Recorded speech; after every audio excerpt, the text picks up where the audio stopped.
Lucas 24, a partir do verso 44. Diz assim o texto: a seguir, Jesus lhes disse: são estas as palavras que eu vos falei, estando ainda convosco. Importava que se cumprisse tudo que de mim está escrito na lei de Moisés, nos profetas e nos salmos. Então, lhes abriu o entendimento para compreenderem as Escrituras. Ele disse: assim está escrito, que o Cristo havia de padecer e ressuscitar dentre os mortos no terceiro dia, e que em seu nome se pregasse arrependimento para a remissão de pecados a todas as nações, começando de Jerusalém. Vós sois testemunhas destas coisas. Eis que envio sobre vós a promessa de meu Pai. Permanecei, pois, na cidade, até que do alto sejais revestidos do poder. Então os levou para Betânia, e erguendo as mãos, os abençoou. Aconteceu que, enquanto os abençoava, ia se retirando deles, sendo elevado para o céu. Então, eles, adorando, voltaram para Jerusalém, tomados de grande júbilo, e estavam sempre no templo, louvando a Deus. Pai, muito obrigado por esse momento que o Senhor nos reserva, é o momento da Tua palavra. Nós, neste momento, entregamos o nosso coração e toda a nossa atenção e toda a nossa sensibilidade para ouvir. Portanto, fala conosco, Senhor. Fala conosco. Nos ensina, nos exorta, nos fortalece na fé. Nós precisamos de Ti, Senhor. Abre os nossos ouvidos espirituais, os nossos olhos espirituais e, sobretudo, a sensibilidade do nosso coração, Pai. Ministra, Espírito Santo, em cada vida que aqui está. É o que nós assim te pedimos e te agradecemos no nome santo de Jesus. Amém. Irmãos, é interessante notar que Lucas realmente tem essa autoridade, essa legitimidade para escrever o Evangelho. No capítulo 1 de Lucas fica claro que todo esse trabalho de pesquisar minuciosamente, como diz no capítulo 1, verso 1, de correr atrás das informações e mergulhar nesse universo de Jesus Cristo, da pessoa de Cristo, de Deus homem, de Cristo Deus e Cristo homem, toda essa dedicação de Lucas, minuciosa, tinha um único objetivo: mostrar Cristo, apresentar Cristo para Teófilo. Teófilo não se sabe muito quem era. Alguns o têm como um possível general de guerra romano, aposentado, senhor de terra, senhor de escravo, e médico. Era sempre um escravo que servia a família. Ele morava com o seu senhor e ele servia o seu senhor, o que talvez pode ter sido, né, o princípio, a primícia, né, de que Lucas saísse atrás das informações e pesquisasse minuciosamente sobre Jesus, para falar de Jesus a Teófilo. É o Evangelho de Lucas no coração de Teófilo. Os escritos de Lucas estão preparados para evangelizar, para ser a boa nova no coração de Teófilo. Por outro lado, o seu escrito histórico, que nós chamamos do livro de Atos, tem um segundo objetivo. Se o Evangelho de Lucas tinha ali por objetivo evangelizar Teófilo, agora Atos, Lucas escreve novamente para Teófilo, não mais para apresentar a pessoa de Jesus, mas agora para apresentar o Jesus de toda a obra e o poder do Espírito Santo na vida daquele que crê e que o permite fazer a obra. Ele em seu primeiro escrito diz: olha, Teófilo, Jesus é Deus, 100% Deus, 100% homem. Jesus morreu na cruz do Calvário, Jesus ressuscitou, ficou 40 dias ressurreto, aparecendo aos discípulos, ensinando aos discípulos. Mas depois, enquanto ascendia aos céus, deixou uma promessa para os discípulos que permanecessem em oração, até que do alto fossem revestidos de poder. E eles foram revestidos de poder, Teófilo.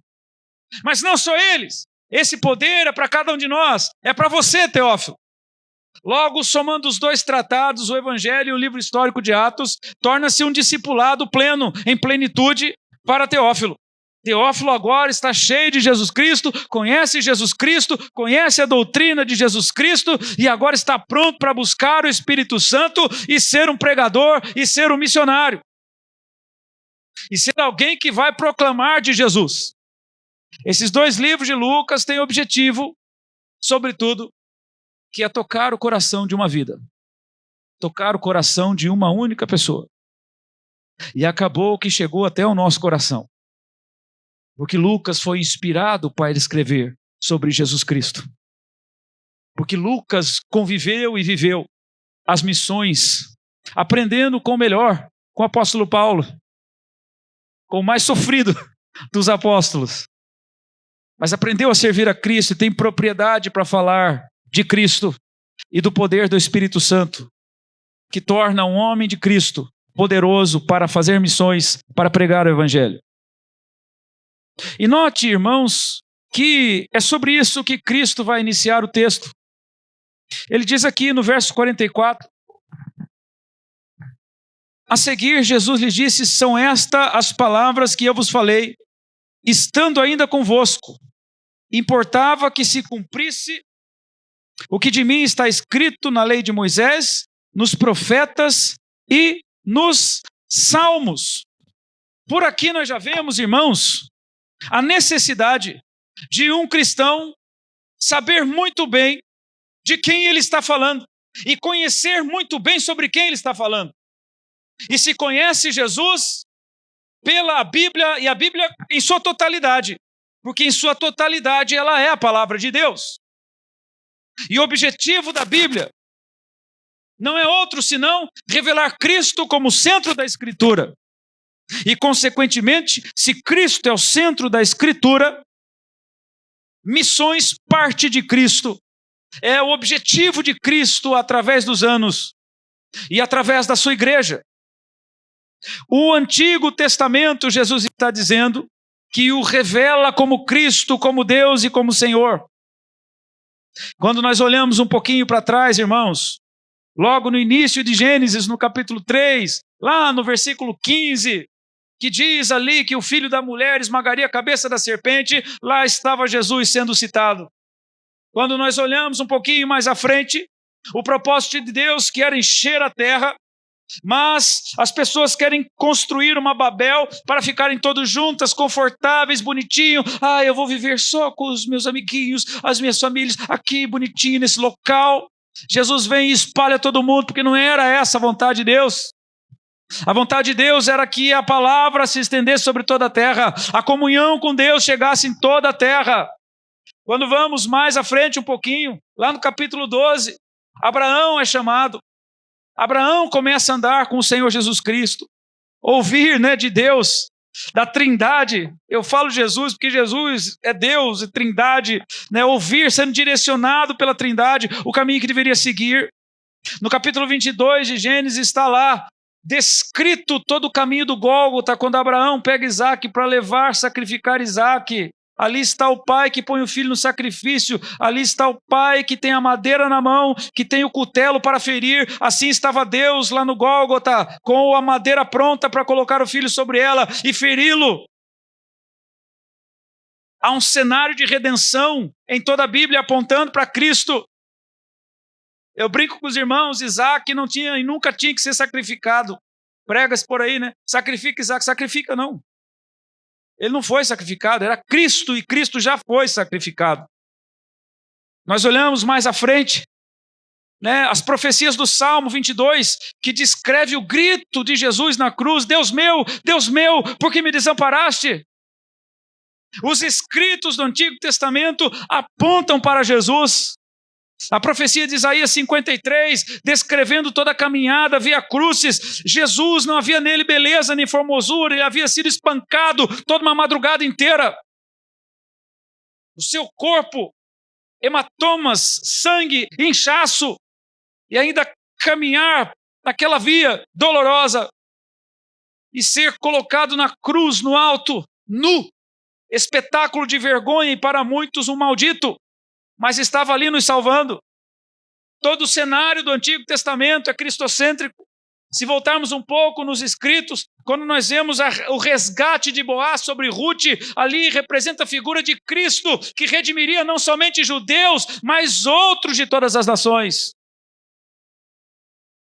O tempo todo, as Escrituras estão testificando a respeito de Cristo Jesus. O tempo todo nas Escrituras, Deus está fazendo missão. Desde o Antigo Testamento. Eu separei 4 figuras aí, eu gosto, vamos relembrar delas, por favor. Acho que está no jeito aí, né, Sérgio?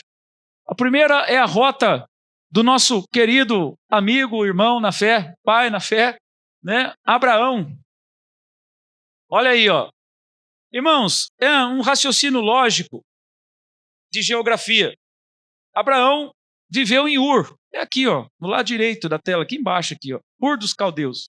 Se ele pega em linha reta, ele está direto lá. Se ele faz linha reta, ele chega logo na terra e pronto, acabou. E andar menos, cansar menos, chegar mais rápido. Mas Deus que olhou para ele e falou, olha, vamos fazer uma academia aí. Vamos caminhar um pouco mais. Vamos deixar Abraão fitness. E olha a rota que Deus faz com Abraão. Deus faz uma rota quase que o dobro do que se em linha reta Abraão andasse. Por quê? Aonde está a maioria dos povos? Perto dos rios. Deus se apresenta através da vida de Abraão em cada lugar em que passa. E o povo conhece o Deus de Abraão. E enquanto Deus vai missionando através da vida de Abraão para todas essas cidades e lugares e povos por onde ele passou até chegar na terra em que se estabeleceria, as pessoas ouviram e viram a manifestação de Deus na vida de Abraão, porque a missão é de Deus. Deus está missionando desde sempre. Deus está missionando na eternidade. Antes da criação, diz que a cruz já estava posta. O apóstolo Pedro nos deixa claro isso. A missão nasce antes da queda, a missão nasce antes de Adão, a missão nasce antes de qualquer criação, a missão nasce antes da matéria informe. A missão já havia no coração de Deus. Deus quer redimir o seu povo, Deus quer redimir os seus filhos, Deus quer habitar com ele eternamente, e isso já começa lá atrás. E enquanto Abraão vai, note que não veio em linha reta, porque os grandes rios e pastagens para o seu rebanho eram melhores exatamente nessa rota que Deus o leva. Onde se há rios, pastagem, há negócio. É por isso que Abraão cresce, faz comércio de seus rebanhos. Tanto é que vai dar problema com ele e o sobrinho, já estavam muito grandes os dois. 2 empresas gigantescas, vamos pensar assim. Cada um foi para um lado, mas Abraão preferiu caminhar segundo a vontade de Deus e a rota de Deus. Como tem faltado para nós hoje a sensibilidade de caminharmos na rota de Deus, nos caminhos de Deus. E os caminhos de Deus destroem todos os nossos caminhos. Louvado seja Deus por isso. Os meus caminhos não são os vossos caminhos e os meus pensamentos não são os seus pensamentos. Que bom! Que bom! Bendito é o homem, a mulher, o ser humano que dispõe o seu coração para ser conduzido, carregado, direcionado na rota de Deus. Quando nós vamos mais à frente, pode passar a caminhada aí de Moisés, quero relembrar isso daí, os irmãos já viram, mas isso me chama a atenção. Olha, irmãos, estavam no Egito, era só fazer uma curva, já estava na terra prometida. Era só fazer uma curvinha e chegava. Mas não, Deus pega eles, vem para o sul, rodeia todo o Sinai, toda a península do Sinai, e depois somente que segue para Canaã. Mas olha a quantidade de povo, olha a quantidade de cidades que rodeavam esses lugares aqui inóspitos ao poder de Deus, desconheciam Deus, e por onde Moisés passou, Deus se fez conhecido. Por onde Moisés ia chegando com aquele batalhão de gente, quase 3 milhões de pessoas caminhando, os povos tremiam porque ficaram sabendo que o Deus desse povo destruiu o Egito. O Egito era a potência maior da época. Deus está missionando na história, através da vida de Moisés, nos lugares onde era desconhecido. Então Deus começa a trilhar com Moisés a rota e se faz conhecido dessas nações e desses povos. Note, irmãos, missão está no coração de Deus. Mais adiante, passa para nós temos o rolê de Jesus aí. Em todos esses lugares, Jesus passou, caminhou. E quando nós olhamos, às vezes, eu gostava de fazer, uma das poucas coisas que eu gostava de fazer na escola era desenhar mapa, né? E que você tinha que pintar, colorir, contornar. E aí você ficava, mas São Paulo está aqui. Minas é logo aqui, parecia que você está tudo encostadinho no desenho, parece que é tudo perto, né? Mas não é, né, irmãos? São quilômetros e quilômetros de caminhada em 3 anos e meio. É pouco tempo. É muito pouco tempo. Diga para mim, em 3 anos e meio, quantas pessoas você ganhou para Jesus? Em 3 anos e meio, para quantas pessoas você pregou o amor de Jesus Cristo? Em 3 anos e meio, quem é que está ouvindo o seu ensinamento de Jesus? Em 3 anos e meio, quem é que você tem discipulado e ensinado a palavra de Deus? Mas Jesus, em 3 anos e meio, rodou toda esta região, norte a sul, leste a oeste, pregando a boa nova. E onde ele chegava, os demônios caíam por terra, pessoas eram curadas, mostrando ali a sua divindade, 100% Deus, o mesmo Deus que lá atrás em Moisés agiu com sinais sobre o Egito, agora Deus em carne, encarnado, caminhando entre nós, com sinais, prodígios e maravilhas, mostrando-se todo poderoso. Note que não tem como ler as Escrituras sem enxergar nela o propósito, que é o Deus que se faz conhecer ao homem, às nações, aos povos, sem acepção de pessoas. E depois nós vamos mais à frente, por favor, nós temos o rolê do apóstolo Paulo. Esse caminhou. A conversa de Deus com Ananias foi, olha, vai lá na rua direita, e tem um sujeito lá que eu deixei ele cego, ele caiu por terra lá, e eu deixei ele cego, está só esperando você chegar lá, e diga para ele que eu vou mostrar para ele o que é sofrer pelo Evangelho. Afinal de contas, Saulo era o devastador da igreja. Saulo trazia em suas costas homicídios, prisões, separação de família, mortes. Paulo estava ali consentindo e aprovando a morte de Estevão. Mas até um dia em que, ao ser tocado por Jesus, caiu por terra. O carrasco foi vencido. E agora Ananias vai até Paulo, e Paulo então se derrama aos pés de Jesus, se rende a Jesus Cristo, e Paulo vai rodar toda essa região, desde aqui da Judéia, de Jerusalém, até os povos não alcançados da época, a Ásia Menor, e até o pontapé da Europa, no sul da Europa, que é Filipos. O Evangelho chega no continente europeu através do trabalho missionário de Paulo. Chega em Filipos com poder, com vida, uma igreja vibrante. E a carta de Filipos é uma carta diferente, é uma carta da amizade. Paulo tem uma liberdade em falar com os Filipos impressionante quando você lê aquela carta. É diferente das demais. Parece que Paulo entrou na casa, tirou o chinelo, já foi deitando no sofá. Há uma amizade tremenda de Paulo com essa igreja. Essa foi a peregrinação do apóstolo Paulo. Veja, irmãos, desde o Antigo Testamento ao Novo Testamento, Deus está se fazendo conhecido. E, sobretudo, usando pessoas para apresentar Jesus. Agora note, irmãos, que o critério que Jesus deixa bem claro no verso 44 é de que precisamos compreender que nós encontramos Jesus e sobre Jesus nas Escrituras, em toda a Escritura. Em toda a Escritura.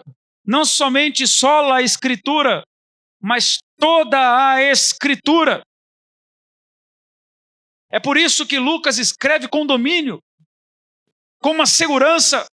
Lucas conhece o Jesus prometido do Antigo Testamento. Lucas conhece o Jesus manifestado em carne, através do apóstolo Paulo, através de ser amigo dos apóstolos. Lucas conhece muito bem a história desse Jesus. Lucas experimentou Jesus. Lucas vive pelo Senhor Jesus Cristo e é cheio do Espírito Santo e proclama o Evangelho. Escreve com propriedade a Teófilo, mas também escreve com propriedade a cada um de nós, porque tem intimidade com o seu Senhor. Intimidade com Cristo se dá nas Escrituras, no conhecer das Escrituras, e isso tem faltado muito hoje. Eu não sei como você se sente quando você vai no consultório médico e você fala o que está sentindo. Às vezes é algo simples, mas o cara não consegue compreender, ele dá uma receita errada ainda. Uma vez nós explicamos o estado da Noemi, ainda criancinha, para o médico pediatra. E eram sintomas gripais, garganta, aquela coisa. O cara deu remédio para coração.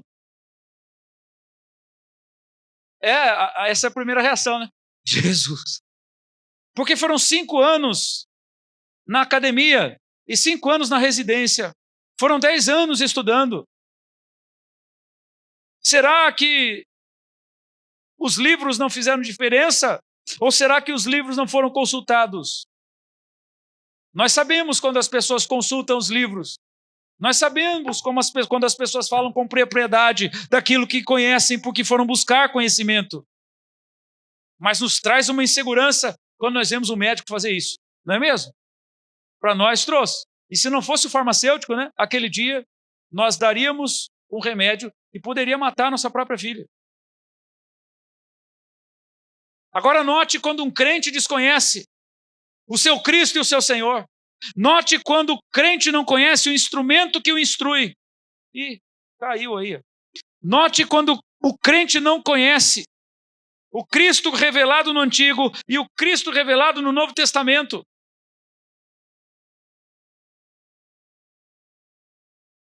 Quando o testemunho do cristão não é visto e não pode ser comparado com o testemunho de Cristo. Quando o testemunho do cristão é divorciado do Cristo das Escrituras, isso assusta as pessoas lá fora. Não há autoridade na pregação, porque a pregação é divorciada do próprio Cristo, porque o testemunho de vida é divorciado do próprio Cristo. A necessidade, portanto, irmãos, de conhecermos a Jesus. E note, queridos, é impressionante. No verso 45 diz assim: então lhes abriu o entendimento para compreenderem as Escrituras. É demais isso. Nós estamos falando aqui de os discípulos que estavam acompanhando Jesus 3 anos e meio. E neste momento, somente neste momento, nós estamos falando neste momento, que é o Cristo que já havia ressuscitado. Que é o Cristo que estava entre eles durante 40 dias, agora ensinando o ressurreto. Somente neste momento, eles entenderam. Olha, agora compreendi. Foram 3 anos e meio vendo Jesus, vendo os seus sinais, e ressuscita o morto daqui, cura o cego dali, o coxo anda, o mudo fala, o surdo ouve.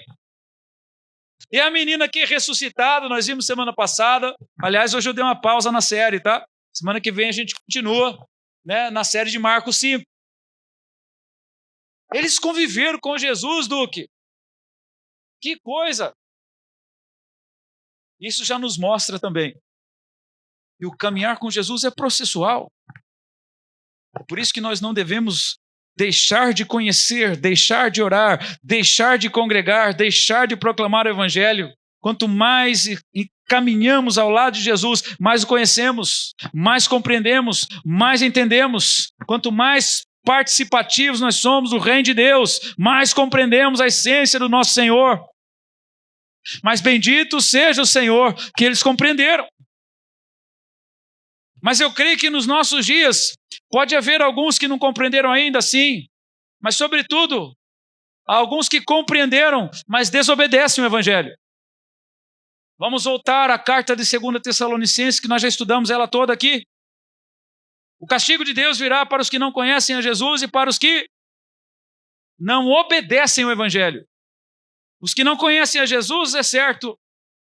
Os que não obedecem é porque um dia conheceram. Conhecem o Evangelho, mas não obedecem. Nós estamos nesse momento, em grande maioria. Em grande maioria. A igreja, ela investe seus recursos em coisas. Os pastores voam de jatinho das próprias denominações. Os irmãos não podem usar eles. Mas quando tem que se investir em um jovem que é chamado, a igreja recua. Quando se percebe um jovem ali chamado para o campo missionário, a igreja volta atrás. O irmãozinho até vem com alegria, olha, eu tenho tanto, eu consigo investir tanto, a igreja pode me ajudar, eu quero muito, Deus tem falado ao meu coração. Ah não, olha, agora nós estamos aí comprando o combustível para o avião, está pesado, sabe? Estamos aí no orçamento dos painéis de LED, que são milhões. Não dá. Nós estamos nos divorciando de missões. A igreja está fugindo do seu trabalho. Fugindo do seu trabalho.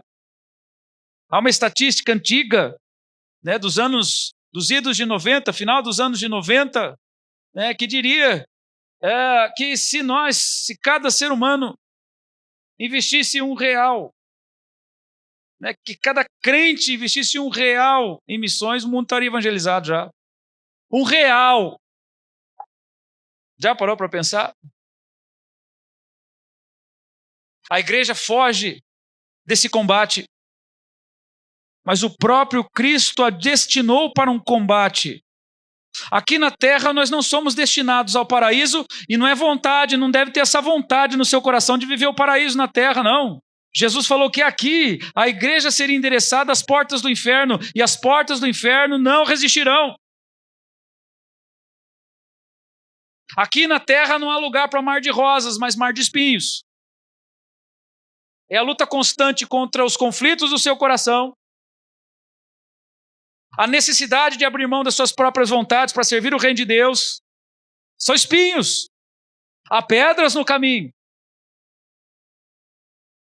E que se faça isso com o coração em chamas para Deus, com o conhecimento de Cristo, uma intimidade com Cristo violenta,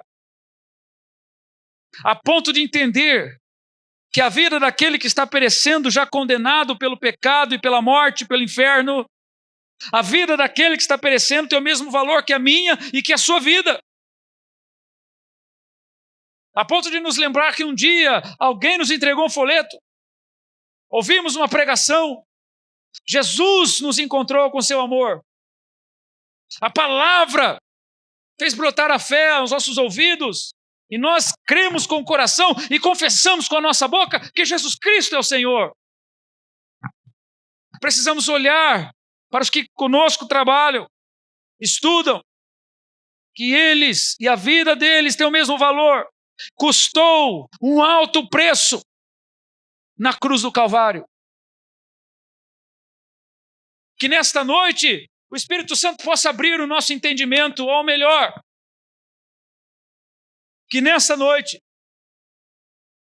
o Espírito Santo possa nos fazer viver o que já conhecemos. Que nessa noite o Espírito Santo possa nos fazer ver a necessidade da prática da nossa vida no que diz respeito a proclamar o Evangelho. Uma alma vale muito mais do que o seu fim de semana, meu irmão. Uma alma vale muito mais do que o seu cinema. Uma aula vale muito mais do que o seu próprio descanso, do que sua própria vida, porque uma alma vale mais que o mundo inteiro. E é por isso que nos lançamos em Cristo. É por isso que queremos mais dele, porque quanto mais dele, menos de nós. Porque quanto mais ele cresce, mais nós diminuímos. Lembre-se do João o Batista, que nós já estudamos aqui, rodeado de discípulos. André era um deles. Mas João aponta para o Cordeiro, não para ele. Ele é o Cordeiro de Deus. E logo os discípulos o deixam e começam a seguir a Jesus Cristo. Precisamos nos lembrar que essa intimidade com Cristo nos faz perder tudo o que temos e quem somos. Porque quem perder a sua vida, esse a achará. É o evangelho que grita para nós a alegria de se perder.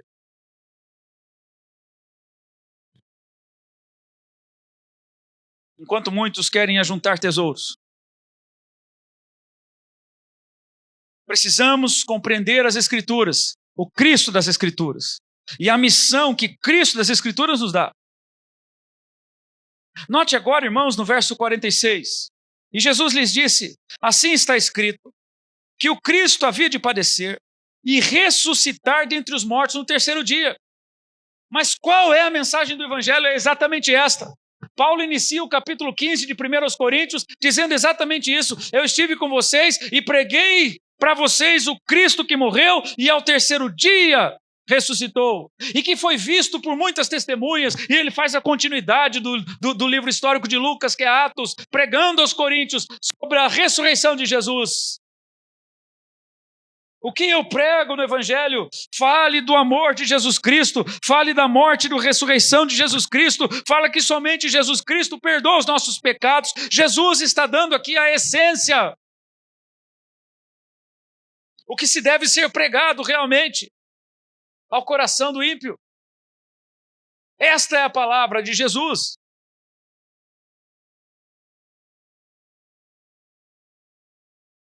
É triste. É muito triste quando um cristão não consegue romper essa barreira. Irmãos, de verdade,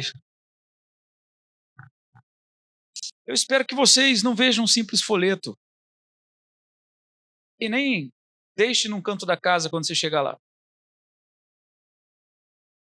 Eu espero que vocês lembrem-se que esse folheto tem o valor de uma vida. Esse folheto vale mais que o mundo inteiro. E que a peça de teatro continua através da nossa vida. Amanhã.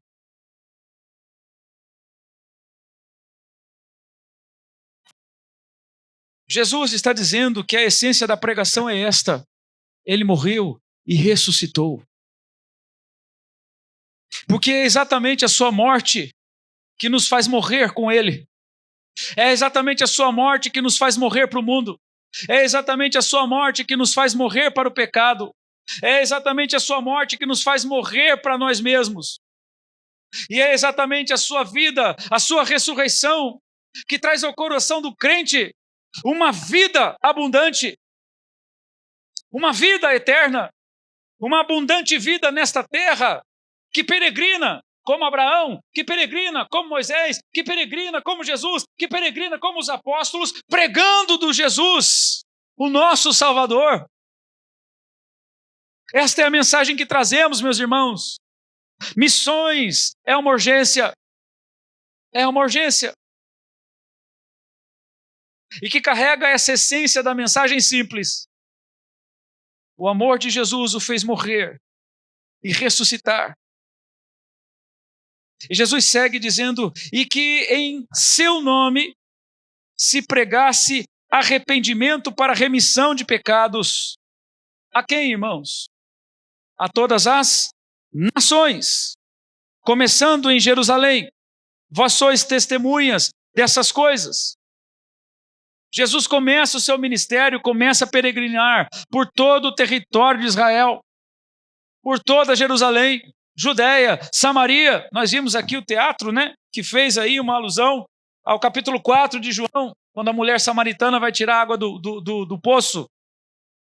E o Duque pregou ontem, e é uma das coisas que me chama a atenção na leitura de João, é que era-lhe necessário, há uma compulsão de Jesus para pregar as boas novas a alguém distante. E aqui diz que esse evangelho, que aponta Jesus como aquele que perdoa os pecados e que dá vida eterna àquele que estava condenado pela morte ao inferno. Mas este evangelho deve ser pregado a todas as nações. Agora nós temos uma nota de rodapé importante aí. Evangelismo é uma coisa, missões é outra. Evangelismo é tete-tete no trabalho, na escola. Na quinta-feira lá que o senhor estava 10 horas da noite de bicicleta lá na esquina lá. Eu passei lá, eu vi, você não foge não. Mas ele estava falando pro rapaz lá, o rapaz estava confessando os pecados pro irmão aí. O irmão virou um confessionário agora, né? Maicão, esse é a nossa figura. Estava lá ouvindo, né, Maicão? E orando, é uma amizade do Maico. Como é que chama mesmo? Ele foi lá aquela vez. Nicolas, né? O Maico cultiva e está sempre falando de Jesus para ele. Isso é evangelismo, o tete-tete, o dia a dia. Nós vamos lá na Rua do Porto, vamos evangelizar. Missões é uma logística. É uma logística. Missões é um trabalho, é um planejamento. O apóstolo Paulo deixa bem claro isso. Ele acordava com as igrejas que financiavam suas missões e Paulo procurou as cidades portuárias. Por quê? Porque toda cidade portuária em sua época era multicultural. Vendia-se tecido, as cores dos tecidos, as púrpuras. Lídia mexia com isso no capítulo 18. Era uma mulher dos tecidos, da tinturaria de tecidos. E ela é encontrada ali em Filipos, e aí a igreja cresce ali. Paulo era estratégico e trabalhava toda uma logística com as igrejas locais. E nos grandes portos, nas cidades portuárias, lá estava Paulo, num polo multicultural, para que o evangelho fosse levado a demais culturas. Uma coisa é você chegar lá amanhã no trabalho lá e evangelizar o ciclano, o beltrano lá. É o evangelho da cidade. Outra coisa é nós estarmos lá na Rua do Porto e pregarmos para alguém que veio de Santos para cá no feriado, que veio de São Paulo para cá no feriado. Ele vai levar para o seu estado, ele vai levar para a sua cidade o evangelho que ouviu, o Cristo de quem ouviu. Mas ao mesmo tempo arde no coração de muitos vocacionados e chamados para irem ao campo missionário. Não só contribuírem com oração, não só contribuírem com financeiro, mas estarem no campo missionário. E este é totalmente uma responsabilidade da igreja. Não é apenas individual daquele que é chamado, mas aquele que é chamado é fruto do trabalho da igreja, é responsabilidade da igreja ajudá-lo nisso. O tanto quanto a igreja se projeta para comprar coisas, também deve se projetar para investir naquele que levará a palavra distante, além das fronteiras culturais e nacionais. Esse é o objetivo da igreja. E não é para amanhã. É terrível e dói no meu coração de ouvir alguém, mas por que vai para a África? Por que não faz aqui? Aqui você deveria estar fazendo já. Por que você não faz aqui? Porque não há separação, é simultaneamente.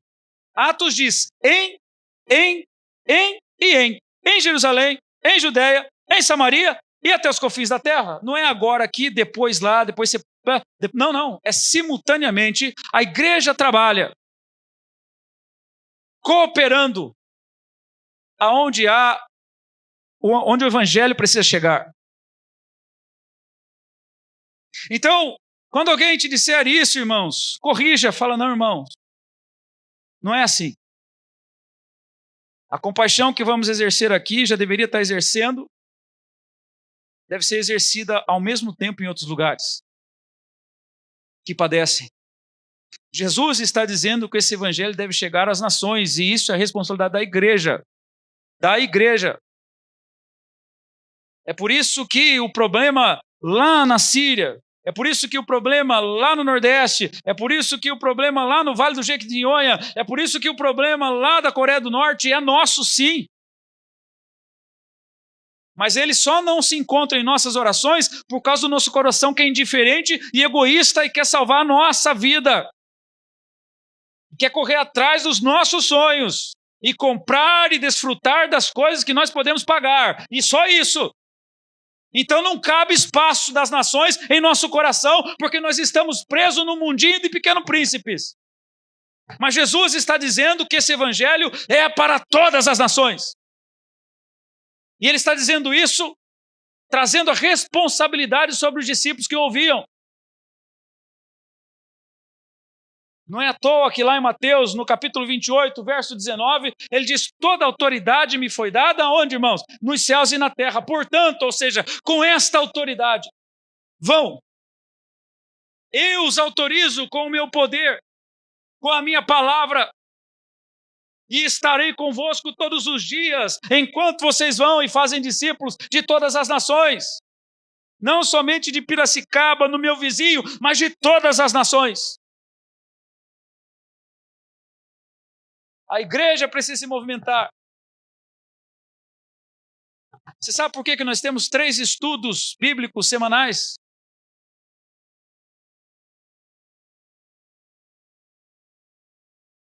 São quase 4 horas de estudos semanais. Só para a gente conhecer a Bíblia? Não. Se você tem vindo ou participado dos estudos para isso, pare. Conhecimento incha. Inchaço é doença. Inchaço é doença. A gente ensina com o coração firme em Jesus e orando em Jesus para que alguém se desperte.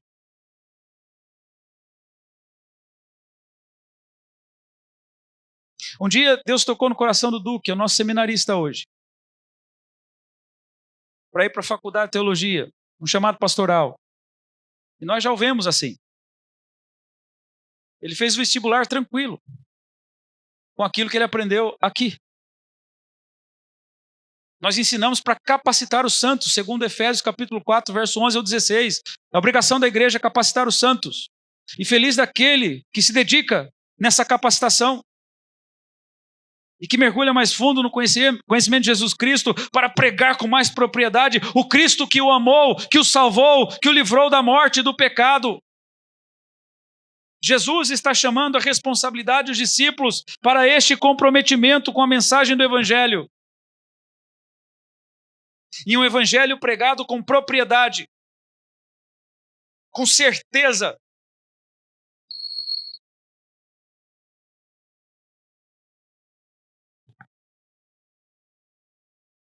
E ele diz no verso 49, eis que envio sobre vós a promessa de meu Pai. De meu Pai, esta promessa rapidamente se identifica com Joel capítulo 2, 28. E nos últimos dias ele derramaria do seu espírito sobre toda a carne. Eu não sei se você consegue entender isso, irmãos. Nós não estamos no começo dos dias. Nós já estamos vivendo os últimos dias. É por isso que sou um amilenista, confesso. O milênio já está acontecendo. Porque se os últimos dias deu início lá no Pentecoste, no derramar do Espírito Santo, nós já estamos nele. É por isso que nós temos visto a atrocidade de Satanás com a vida humana. É por isso que nós estamos vendo seres humanos abraçados com bebês. Nós estamos vendo seres humanos abraçados com bebês de brinquedo, levando aos hospitais, querendo matricular nas escolas. O ser humano está doente. Satanás está se movendo e humilhando a criação. É por isso que nós temos humanos rastejando como animais. Isso aconteceu com Nabucodonosor. Virou uma besta fera no campo durante alguns anos, vivendo como animal. A Bíblia diz que suas unhas cresceram, os pelos tomaram conta dele, parecia o famoso lobisomem. Satanás está destruindo a imagem da criação.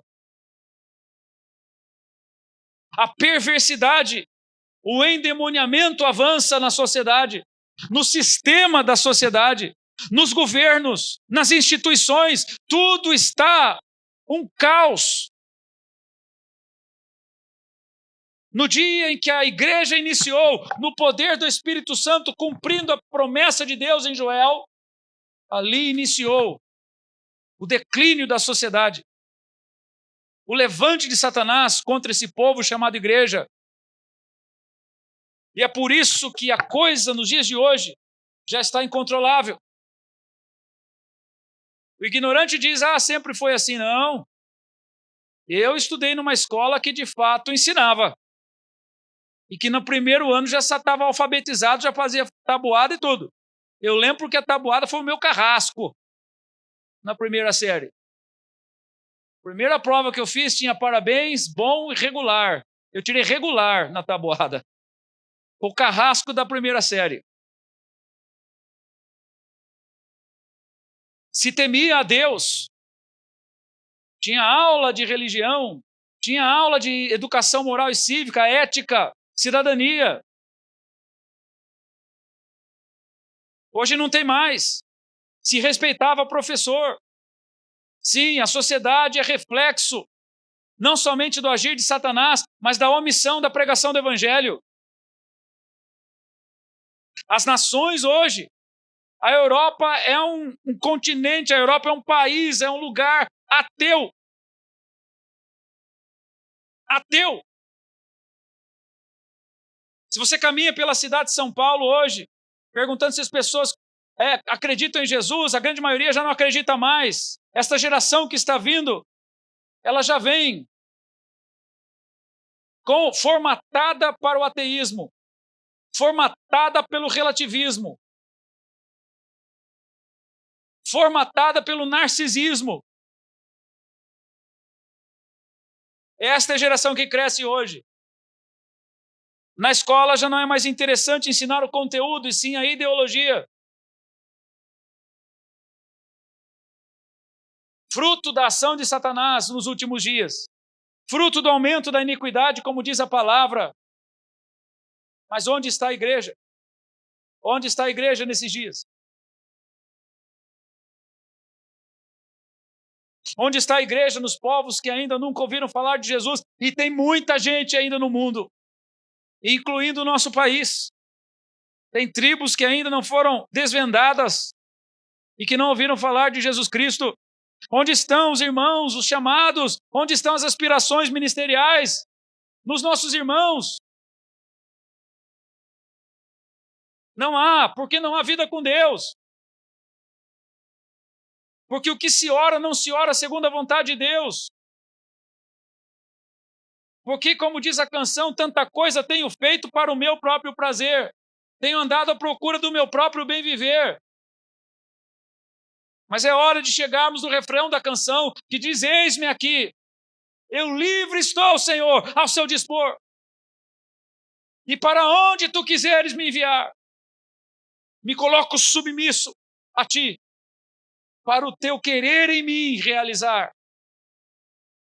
Jesus aponta as nações, Jesus aponta as missões, Jesus aponta a pregação do Evangelho necessária em todos os lugares, mas antes disso, ele diz aos discípulos, fiquem em Jerusalém, fiquem e aguardem a promessa de meu Pai, fiquem na cidade. Olha que o texto diz, irmãos, no versículo de número 50, então os levou para Betânia e erguendo as mãos os abençoou. Aconteceu que enquanto os abençoava, ia se retirando deles, sendo elevado para o céu. Como eu queria estar nesse dia. Eu queria estar nesse dia. Deve ser a coisa mais linda. Quem assistiu ET aqui? Vai assistir ET. E de repente ele vai subindo, né? Mas imagine Jesus naquele momento. Fortificado, transformado, vivo, ressurreto em poder e glória, sendo recebido nos céus. Que cena! Essa cena eu queria estar nesse rolê. Outro rolê que eu queria estar é lá no Monte da Transfiguração. Ali eu queria estar também. Eu acho que seria o tão louco, né? Ia falar a mesma besteira do que Pedro. Vamos ficar só nós aqui. Fazer uma tenda para Moisés e Elias. Ele queria 3 divindades, né? O Pedro, ele queria divinizar Moisés e Elias também. Eu acho que eu falaria a mesma besteira, deslumbrado com a cena.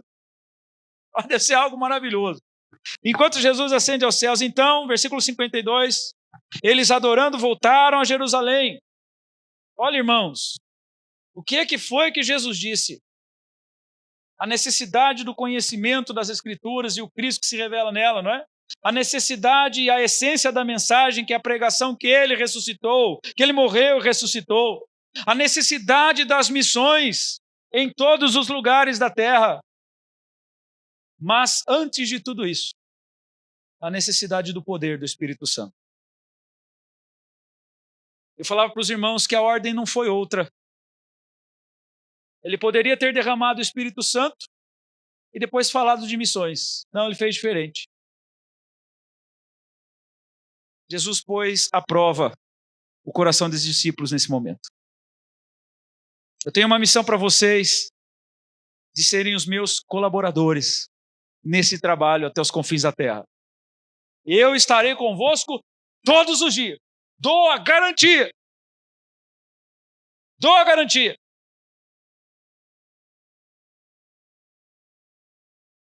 Mas se você de fato compreende isso, se você de fato deseja ser participante, colaborador nas missões que eu ordeno a igreja fazer, não sugestiono. Ide, portanto, ordem, comando, exército, general da igreja. Vão e façam. Imperativo. Não tem escolha. Se vocês quiserem ser meus colaboradores, vão iniciar exatamente como eu iniciei. E o que é que Atos 10:38 diz sobre o início do ministério de Cristo? Como Deus ungiu a Jesus de Nazaré com o Espírito Santo e poder, o qual andou por toda parte fazendo bem e curando todos os oprimidos do diabo, porque Deus era com ele. Como é que essa história aconteceu? Jesus no Jordão. O que é que veio sobre Jesus, irmãos? O poder do alto, o poder do Espírito Santo. E naquele momento ele sai dali, ele enfrenta o diabo tete a tete. Ele põe o diabo para correr. O diabo queria arrancar Jesus da missão. Ofereceu tudo de bom para Jesus. Tudo de prosperidade, Jesus. Poxa, estava na mão dele, cara, para viver o melhor dessa terra. Como prega por aí. Você vai viver. 2025 é o ano da prosperidade, Edmilson. Você vai comer das frutas, o melhor da terra. Olha o Satanás sentando do lado de Jesus falando isso, hein? Olha as pedras aí, Jesus. Faz dela pães, comercializa, você ganha dinheiro. Esse lugar de fome, você mata a sua fome e vende para matar a fome de muita gente. Jesus venceu o diabo ali porque havia nele uma compulsão ministerial, uma compulsão missional que era a cruz. Era a cruz. Essa deve ser a nossa compulsão ministerial. A cruz. Para que Cristo então viva, para que Cristo seja proclamado através de nós. Mas para isso, fiquem em oração até que você seja revestido com o Espírito Santo.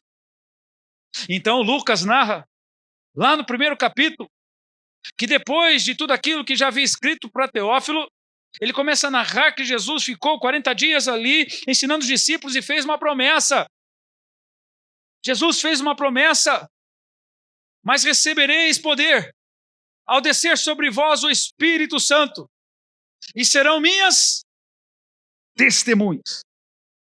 Olha a evidência do batismo no Espírito Santo. E serão minhas testemunhas. Não se faz missão só na alegria. Não, você não aguenta. Não se lança numa obra missionária só nos confetes e na alegria, não. O ingresso na obra missionária é de um coração cheio do poder do Espírito Santo. Então, aqueles discípulos que desejaram essa missão, que compreenderam a nobreza dessa missão, em participar com Cristo e por Cristo dessa missão, durante 10 dias ali ficaram. Dá-nos a promessa, Senhor, Jesus estava subindo aos céus e ele disse que nós teríamos que ficar aqui porque vai acontecer alguma coisa aqui. Nós queremos é fazer missão, mas nós não podemos fazer missão enquanto do alto não vier. Nós precisamos disso. E desejaram ardentemente isso, porque entenderam a grandeza da convocação. Jesus os chamou para defender os interesses da pátria celestial. Jesus fez lá a inscrição deles no exército da pátria celestial. Mas agora eles precisavam dessa capacitação do alto.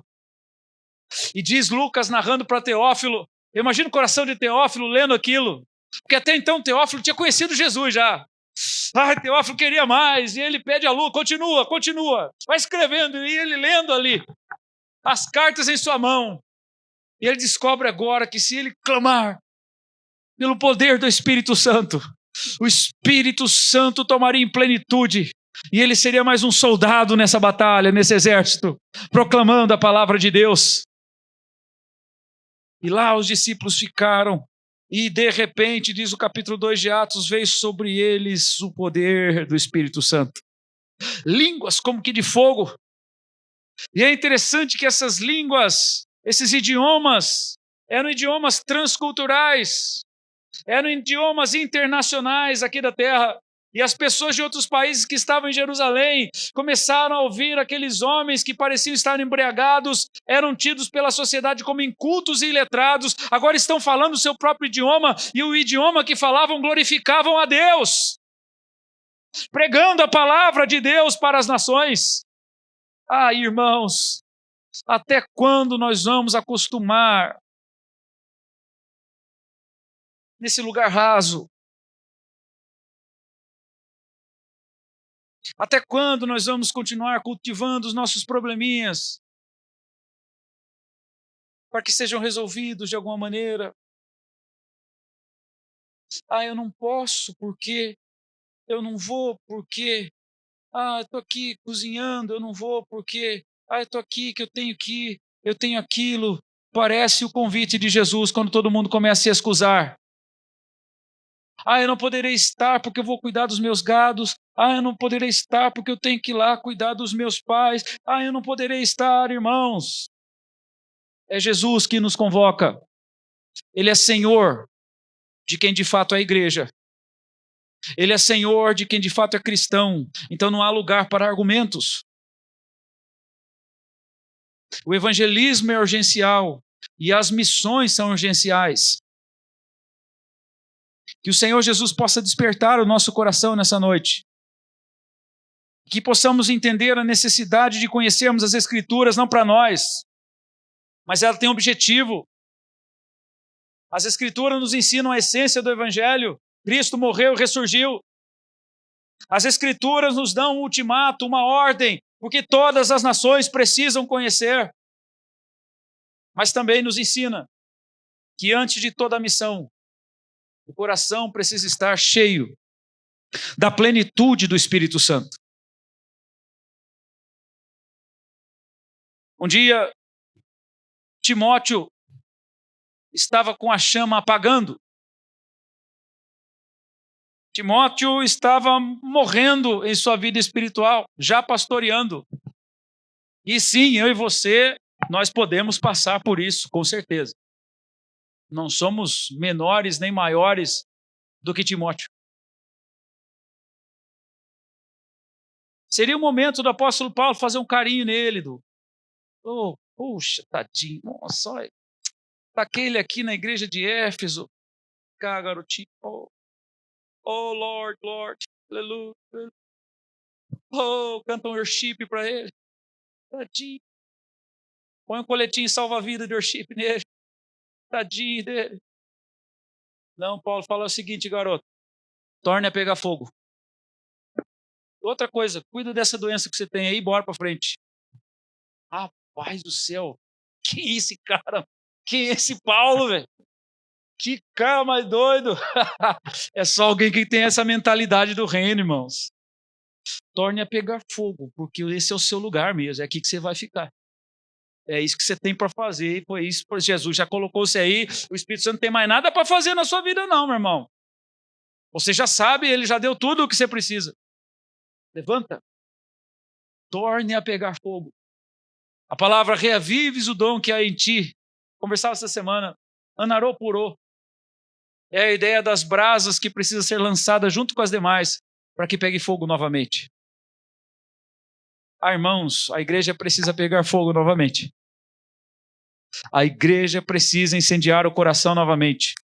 Há muito o que ser feito ainda. O campo missionário tem muita coisa para ser feita ainda. Podemos ser participantes na oração, na contribuição financeira, mas também no estar presente em outros lugares. Os pais aí, enviem seus filhos, a convenção vai ter agora, acampamento de julho, de missões. Lá em dezembro tem como é que chama? Tem a prática em campo missionário, às vezes lá no Nordeste. Manda eles para lá. Vai ficar em casa fazendo nada mesmo? Põe no ônibus, vai lá trabalhar. Vai lá saber que é missões. Vai lá pregar lá nos lugares mais idólatras do Brasil. A convenção vai para lá todo final de ano, trazendo à igreja essa grandeza de que esta geração possa entender isso. Pegue seus filhos aí, vai para o cinema, leva folheto. Vai para o parque, leva folheto. Prega o evangelho, irmãos. É Jesus quem nos disse essa noite dessa urgência. Obedeça ao evangelho. Não só conheça. Obedeça ao evangelho. O evangelho não é só para conhecer, é para obedecer. Cristo falou que as escrituras testificam dele, isso eu já sei. Beleza. Cristo falou que a essência da missão é pregar Jesus, o crucificado e o ressuscitado. Beleza, isso eu já conheço também. Olha que legal, né? Então, agora você tem que ir. Aí, a gente para aí, né? E para ir, você se enche de poder, meu. Vai buscar em oração. É difícil, sabe? Então, né? Arranca essas coisas da sua vida, meu irmão. Comece a falar do amor de Jesus. Comece a pregar o evangelho. Está lá num grupo pequeno lá, e de repente um amigo seu, uma amiga sua falou, eu queria. Esquece o grupo pequeno, começa outro na casa dele. Já aprendeu, você já sabe, já. Deixa os irmãos lá no grupo pequeno, falou, irmãos, olha por mim, vou começar outro. Começar outro. E é gostoso você levar a palavra no meio em que as pessoas ainda são escravos do pecado, da idolatria, das tradições. Você nota que enquanto você expõe a palavra, o conflito no coração e na mente, no olhar, mas ao mesmo tempo uma alegria que está sendo trazida do Espírito Santo ali. Isso é maravilhoso, irmãos. É maravilhoso. Eu fiquei feliz esses dias, comentando, nós temos ido para Rio Claro levar a palavra ali, é muito bom isso. Né? Nós formamos amigos ali, família querida. E uma das pessoas ali conversando com o filhinho no carro, nessa coisa do Papa, né? Teve aí, ó, fumaça que levantou esses dias, né? O novo Papa. Robert Prevost, olha que nome bonito, né? Que é isso? Põe Leão IV. Olha que nome bonito, Leão IV. Põe Prevost, ficou bonito, né? Não, Leão 14, aliás, né? Leão 14. E aí o menininho ouvindo lá, a mãe explicar para ele. Tem 10 anos, ele falou, tentando entender aquele negócio, né, do Papa. Podia ser o pastor Daniel, o Papa. Sobrou para mim agora. Jesus amado. É interessante a referência de cristianismo, da palavra que está ouvindo. Isso é bom, irmãos. Através de quem está chegando a palavra. E é Jesus. Isso é bom, irmãos. Como é maravilhoso isso. Quando você compartilha a palavra de Deus com alguém. E às vezes parece que não está tendo efeito algum, mas Jesus está trabalhando no coração. O que era aquela caminhada longa no deserto com aquele povo e Moisés? Aquela rota cansativa de Abraão, que não chegava nunca a tal terra. Tem uma hora que Abraão questiona, fala, mas como é que vai ser isso? Não aguento mais caminhar. Não tive filho até agora, quem que vai ser herdeiro? Não acontece mais nada. Jesus, mal sabia ele, Jesus estava missionando. Às vezes parece que nós não estamos na rota, né, de Deus, e Deus está missionando. Deus cuidará de você, irmãos, enquanto você cuida das coisas do reino. Ele cuidará da sua vida. E nessa noite você possa repensar a sua vida cristã, suas prioridades, e entender que há uma ordem de Jesus que nos convoca para sermos participantes e não espectadores, participantes e não ouvintes. Que você possa buscar o Espírito Santo